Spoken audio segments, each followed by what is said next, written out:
ഞാൻ doctor MP മണി. കുറച്ച് കൊല്ലങ്ങൾക്ക് മുമ്പ് ഒരു പ്രാദേശിക രാഷ്ട്രീയ നേതാവ് മരിക്കുകയുണ്ടായി. അദ്ദേഹത്തിൻ്റെ മരണത്തെക്കുറിച്ചുള്ള കാര്യങ്ങൾ അന്വേഷിച്ചപ്പോൾ അന്നനാളത്തിൽ ക്യാൻസർ ആയിരുന്നു എന്നാണ് അറിയാൻ കഴിഞ്ഞത്. കുറച്ച് ദിവസം കഴിഞ്ഞിട്ട് ഈ നേതാവിൻ്റെ മകനെ കണ്ടപ്പോൾ ഞാൻ ഈ വിവരങ്ങൾ അന്വേഷിച്ചു. നേതാവിൻ്റെ അസുഖം എന്തായിരുന്നു കാരണം. അപ്പോൾ അദ്ദേഹത്തിൻ്റെ മകൻ പറഞ്ഞ മറുപടി, അച്ഛന് നെഞ്ചരിച്ചിലായിരുന്നു, അത് ഗ്യാസാണെന്ന് പറഞ്ഞാൽ അങ്ങനെ കുറേ കാലം ചികിത്സിച്ചു. അപ്പോൾ ഗ്യാസിന് എത്ര മരുന്ന് കഴിച്ചിരുന്നത് കുറയുന്നില്ല. ഒടുവിലാണ് വിദഗ്ധ പരിശോധനയ്ക്ക് പോയപ്പോഴാണ് അന്നനാളത്തിൽ ക്യാൻസറാണ്, അത് കുറേ മുന്നോട്ട് പോയിരിക്കുന്നു എന്നറിയാൻ കഴിഞ്ഞതെന്ന് പറഞ്ഞു. നമ്മുടെ നാട്ടിൽ ഇങ്ങനെ ഒരുപാട് പ്രശ്നങ്ങൾ ഉണ്ടാകുന്നുണ്ട്.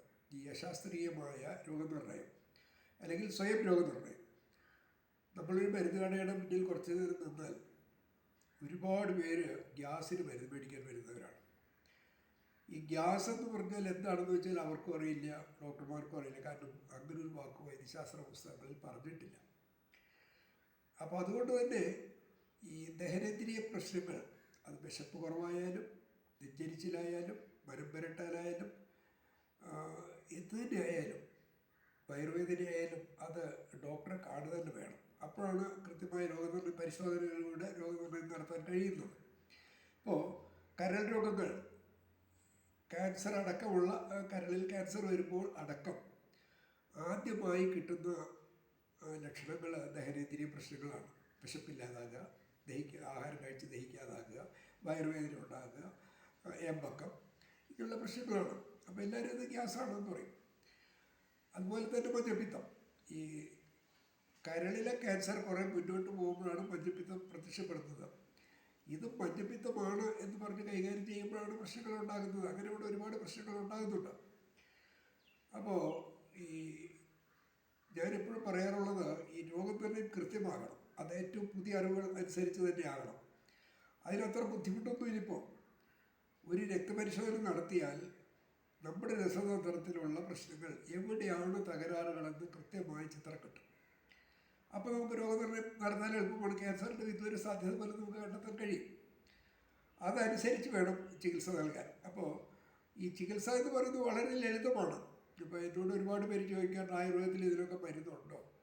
എല്ലാവരും മരുന്നുണ്ടോ എന്നാണ് ചോദ്യം. ഈ മരുന്നുണ്ടോ എന്ന് ചോദിച്ചാൽ മരുന്നുകളുടെ യുഗം അസ്തമിച്ചു കൊണ്ടിരിക്കുകയാണെന്നാണ് ഇതിന് പറയാറുള്ളത്. കാരണം ഓരോ മരുന്നുകൾക്ക് ഓരോ രോഗത്തെ ശമിപ്പിക്കാനുള്ള ശേഷി എന്തെങ്കിലും ഇവിടെ രോഗികൾ ഉണ്ടാകാൻ പാടില്ല. അപ്പോൾ ഇത്തരം പ്രശ്നങ്ങൾ വരുമ്പോൾ നമ്മൾ ആദ്യം ചെയ്യേണ്ടത് ഈ ജീവിതശൈലിയിൽ കുറച്ച് മാറ്റങ്ങൾ വരുത്തുകയാണ്. ആഹാരശീലങ്ങളിൽ കുറച്ച് മാറ്റങ്ങൾ വരുത്തുകയാണ്. ഇതാണ് ചികിത്സയുടെ ആദ്യ ഭാഗം. അപ്പോൾ ക്യാൻസർ ആയാലും നമ്മൾ ഈ രക്തപരിശോധനയെ അടിസ്ഥാനമാക്കി ജീവിതശൈലിയിൽ ആവശ്യത്തിന് വേണ്ട മാറ്റങ്ങൾ വരുത്തുക, ആഹാരത്തിൽ ക്രമീകരണങ്ങൾ ഉണ്ടാക്കുക, അതിനനുസരിച്ച് മരുന്നുകൾ കൊടുക്കുക. ഈ മരുന്നുകൾ വളരെ ലളിതമായത് മതിയാവും. അപ്പോൾ ആയുർവേദ മരുന്ന് കഴിച്ചാലും ക്യാൻസർ മാറും. പക്ഷേ ജനങ്ങൾക്കത് അറിയില്ല, ജനങ്ങൾക്ക് വിശ്വാസമില്ല. അവർക്ക് വിശ്വാസത്തിലെടുക്കാൻ ആയുർവേദ ചികിത്സകർക്ക് കഴിയുന്നില്ല എന്നുള്ളതാണ് പ്രശ്നം. ഇന്നൊരല്പം മുമ്പ് എന്നൊരു യുവ ആയുർവേദ ഡോക്ടർ വിളിച്ചു. എന്നിട്ട് ചോദിച്ചു, ഈ ആയുർവേദം അപ്ഡേറ്റ് ചെയ്യുന്നത് എങ്ങനെയാണ്? അപ്പം ഞാനതിന് കൊടുത്ത മറുപടി വളരെ ലളിതമാണ്.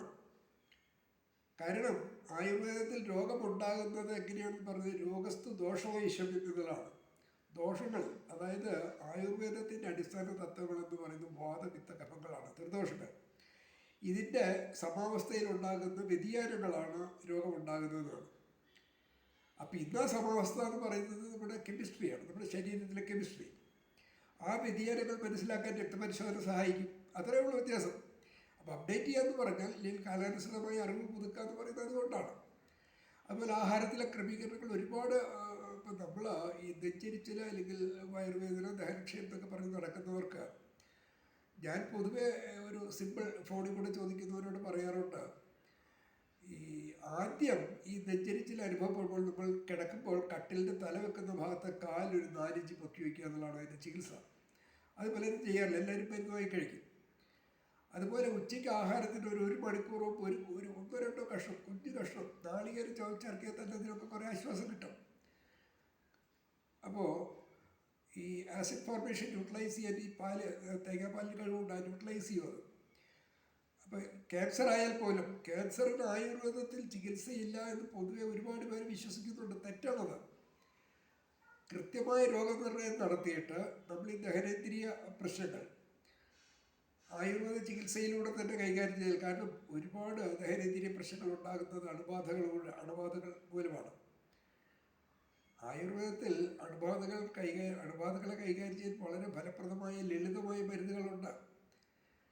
നമ്മുടെ ഈ ദഹനേന്ദ്രിയ തകരാറുകളിൽ ആയുർവേദം പറയുന്ന അഷ്ടചൂർണം, ഹിങ്കോജാതി ചൂർണം, ഇങ്ങനെ ചില സാധനങ്ങളുണ്ട്. ത്രിഫലാദി ചൂർണം, ഇതൊക്കെ വളരെ എഫക്റ്റീവാണ്.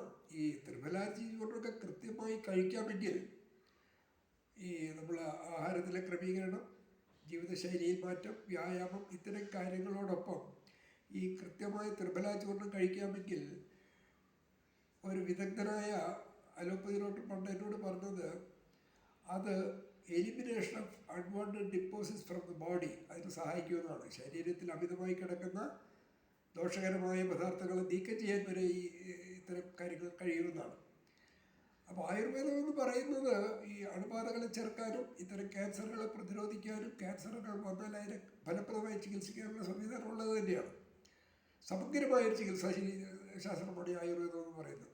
പക്ഷേ അത് ഇന്നത്തെ അറിവുകളനുസരിച്ച് കാലാനുസൃതമായി അറിവ് പുതുക്കി ചെയ്യണമെന്നുള്ളതാണ് പ്രധാനം. അത് നടക്കാതെ വരുമ്പോഴാണ് ആയുർവേദ ചികിത്സ ഫലപ്രദമാകാതെ വരുന്നതും ജനങ്ങളുടെ വിശ്വാസം നഷ്ടപ്പെടുന്നതും. ഈ രോഗി വരുമ്പോൾ രോഗിക്ക് എന്താണ് രോഗത്തിൻ്റെ കെമിസ്ട്രി അത് ഇന്നത്തെ അറിവനുസരിച്ച് ഈ രക്തപരിശോധനയെ അടിസ്ഥാനമാക്കി പറഞ്ഞു കൊടുക്കണം. അത് കഴിഞ്ഞിട്ട് 10-15 ദിവസത്തെ ചികിത്സ വളരെ ലളിതമായിരിക്കണം ചികിത്സ. കാരണം ചികിത്സയുടെ ആദ്യ ഭാഗം എന്ന് പറയുന്നത് ആഹാര ക്രമീകരണവും ജീവിതശൈലിയിൽ വരുന്ന മാറ്റങ്ങളും വ്യായാമശീലം തന്നെയാണ്. ഇതിന് ശേഷം 10-15 ദിവസം കഴിയുമ്പോൾ ഈ കെമിസ്ട്രി രക്തപരിശോധന നടത്തുമ്പോൾ ആ മാറ്റം കൃത്യമായി കണ്ടെത്താൻ കഴിയും.